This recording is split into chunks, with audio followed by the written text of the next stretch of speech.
네, 안녕하십니까. 박윤종 형사입니다. 오늘은 전번주에 이어서 제6강입니다. 6강에서의 제목은 단독 창업이 원칙이 돼, 우선이 돼, 불가능하면 놀고 있는 제3자를 초청해서 제2인자로서 동업을 할 수 있다. 뭐 이런 뜻입니다. 창업을 결심했는데 그 창업에 필요한 기술과 영업 여건과 자금을 조달하기 위해서 수십 년이 걸려서 내가 만약에 60이 됐다. 그러면 그것은 이제 이미 끝난 것이죠. 그래서 창업을 하려면 값없이 이른 나이에 또 어느 정도 여건이 완성이 되지 않는다 하더라도 달리면서 준비하면서 가는 것이다. 그런 얘기죠. 완벽히 될 때까지 기다리려면 사실 세월이 너무 늦을 수도 있습니다. 타이밍을 놓치는 것이죠. 그래서 창업을 결심하면 일단 누군지 끌어들이는데 혼자 불가능하면 제3자 놀고 있는 사람을 중심으로 다 알아보고 그 사람들의 여력이 안 되면 할 수 없이 이제 부분적으로는 아는 분한테서 일부의 지원을 받아야 되겠죠.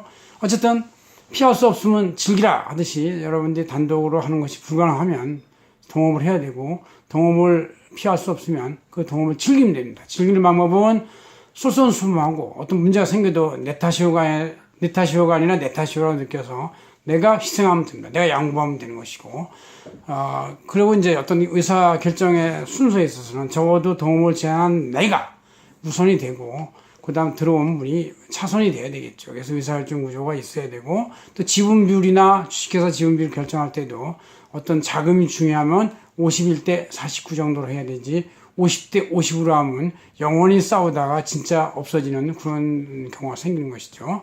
이와 같이 동업을 할 때는 아주 영리한 생각을 해야 되겠다. 그래서 우리가 묘토 3굴이라고 있어요. 아주 영리한 토끼는 늑대의 침략에 대비해서 늑대가 잡으러 오면 이쪽 굴로 도망가서 저쪽 굴로 나가죠. 그래서 3개나 4개의 굴을 파가지고 이 미로 구조를 만들어서 자기를 잡으러 온 그 늑대가 헤매게 만들어가지고 결국은 잡히지 않도록 하는 거 이런 것이 있어요. 그래서 우리도 이제 동업을 할 때는 아주 상세한 계약서를 써야 되고 보완책을 마련해야 됩니다. 영어로는 플랜 A, 플랜 B, 아니면 심지어 플랜 C까지 만들어서 어떤 상황이 되더라도 끝까지 유지할 수 있고, 좀 공존할 수 있고, 또 해체가 됐다 하더라도 이제 문제없이 나갈 수 있도록 해야 되겠죠. 이런 동업에서의 아주 전형적인 예가 그 애플을 창업한 스티브 잡스가 한때 몇 년 또 운영하다 쫓겨났었죠. 그러다가 다시 애플이 위기에 빠지자 다시 초청돼서 이제 애플을 완전히 궤도에 올려놨습니다. 이와 같이 미국은 이 많은 사람이 동업적 사회이기 때문에 아무리 해들어 할지라도 이 사회 결의에서 언제나 쫓겨날 수도 있고 다시 초청와서 재영광 다시 올라갈 수 있습니다. 그러나 우리는 최근에 대한항공이나 금호아시아나항공 사태와 같이 창업 오너들은 어떤 잘못이 있다 하더라도 그거 뭐 웬만한 사람들이 마스크까지 쓰고 나가라 물러나라 이렇게 말해도 끄떡없이 버티는 경우가 있는 것이죠. 뭐 좋은 모습은 아니지만 한국은 동업 나라가 아니고 다남의 나라니까 그럴 겁니다. 자, 그래도 동업을 하게 되면 우리는 할 수밖에 없는데 이 동업에 대한 장단점 제가 이렇게 여기다 놔야겠습니다. 이것은 우리 안세재경채널 제가 2017년 봄에 나간 주간지에다가 실었던 내용인데요. 자, 동업을 하면은 먼저 나의 부족 부분을 보완할 수도 있고 또 상대방 기술을 습득할 수가 있어요. 또 동업에 들어온 상대방도 이쪽에서 기술을 습득해서 자기도 이렇게 하면 되는구나 이렇게 하면 안 되는구나 이런 걸 알 수가 있다는 것이죠. 그래서 동업이라는 것이 꼭 그렇게 깊이 할 것이 아니라 서로 습득해 가면서 배워가면서 할 수 있고 헤어질 때도 깨끗하게 헤어지는 방법을 연구하면 충분히 좋은 방법이다 그런 얘기고 이 사회가 혼자 사는 사회가 아니지 않습니까? 이와 같이 동업적 개념이 많이 이루어지는 것이고 그런 생각으로 양보하며 살아야 되는 것이다 그런 얘기죠.